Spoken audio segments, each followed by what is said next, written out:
السلام علیکم ورحمۃ اللہ وبرکاتہ۔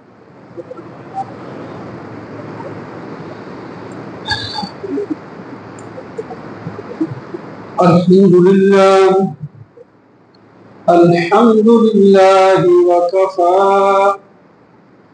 والصلاة والسلام على سيد الرسل وخاتم الأنبياء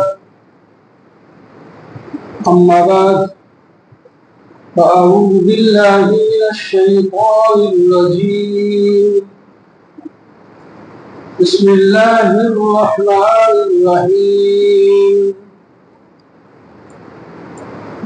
قل يا أيها الناس إني رسول الله إليكم جميعا وقال النبي صلى الله تعالى عليه وسلم فضلت على الأنبياء بست أعطيت جوامع الكلم ونصرت بالرعب وأحلت لي الغنائم۔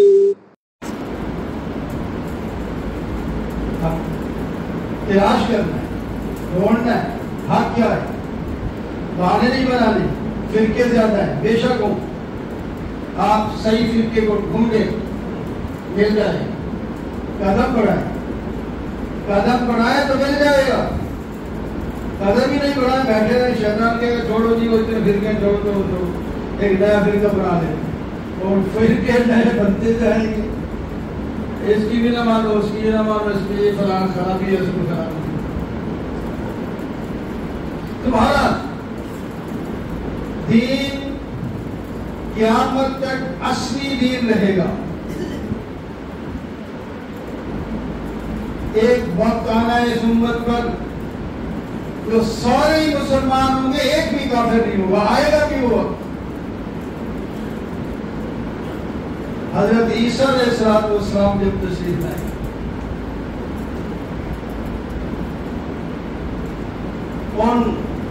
اس وقت حکم یہ ہوگا کوئی ذمہ نہیں ہو سکتا، ایمان لاؤ یا مقابلے میں آؤ۔ ان کی اپنی قوم نصارہ بھی ہوگی، ان کو بھی یہی حکم ہوگا، اس شریعت محمدیہ پر ایمان لاؤ۔ یہودی میں ہوں گے، ہندو میں ہوں گے، فلاں جو بھی قوم ہے، سب کو کہے کہ اس پر ایمان لاؤ ورنہ جہاد کے لیے تیار ہو۔ اس وقت کفر بہت زیادہ زور پر ہوگا۔ اللہ تعالیٰ عیسیٰ علیہ السلام کو ایسی قوت دیں گے وہ مقابلہ کریں گے، کسی تلوار چلانے کی ضرورت نہیں، وہ کریں تو پھونکا دیں گے، جتنے کافروں تک وہ پھونکا جائے گا وہ سب بن جائے گا، اور جہاں تک نظر جائے گی وہاں تک پھونکا جائے گا۔ ہمارا پھونکا زندگی کا اتنا لمبا، کوئی یہودی نصرانی کوئی غیر مسلم کسی درخت کے پیچھے کسی دیوار کے پیچھے چھپا ہوگا تو دیوار بول پڑے گی، میرے پیچھے ادھر پڑا ہے، اس واسطے سب کو ختم ہو جائیں گے، صرف اسلام موضوع ہے۔ آپ نے فرمایا میں جو دین لایا ہوں لیلھا کنہارھا، اس کی رات دن کی طرح روشن ہے، واضح دین ہے۔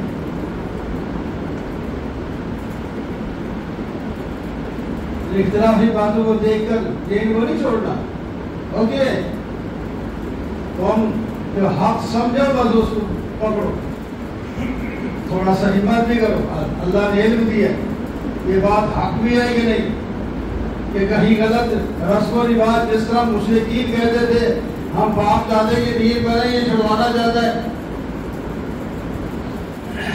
تو جو بھی بدعات رسومات میں وہ کہتے ہیں یہ باپ دین باپ دادے یہ کرتے ہیں، ہمیں چھڑوانا چاہتے ہیں، اس میں تھوڑی سوچ کرو، ہمت کرو، یہ دین کا حصہ ہے نہیں کہ بنا دیا گیا۔ شیطان نے جو پہلے دن سے ہم پیدا ہی ہوئے تھے اس نے ہم ٹھوک کے کہا تھا میں ان سب کو گمراہ کروں گا، سوا تھوڑے لوگوں کے جو آپ کے مخلص ہوں گے وہ بچیں گے، باقی سب میں کافر بنا کے جہنم میں۔ بات بے شک جو تیرا ہو گیا تیرے ساتھ ہی جہنم میں جائے، تو میرا ہوگا وہ تیرا نہیں بنے۔ میرے دوستو یہ شریعت آپ دی ہے، آپ خاتم النبیین ہیں،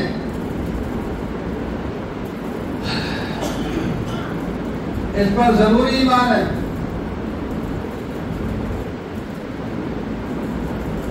حدیث کا صرف ترجمہ سنا دو، ٹائم ہو گئے، باقی تفصیل آپ صلی اللہ علیہ وسلم نے فرمایا مجھے باقی انبیاء پر اس حدیث میں، فضیلتیں تو اور بھی ہیں آپ بہت فضیلتیں، ایک حدیث نے کٹھی 6 فضیلتیں بیان کی کہ مجھے اللہ نے باقی انبیاء پر 6 فضیلتیں دی ہیں۔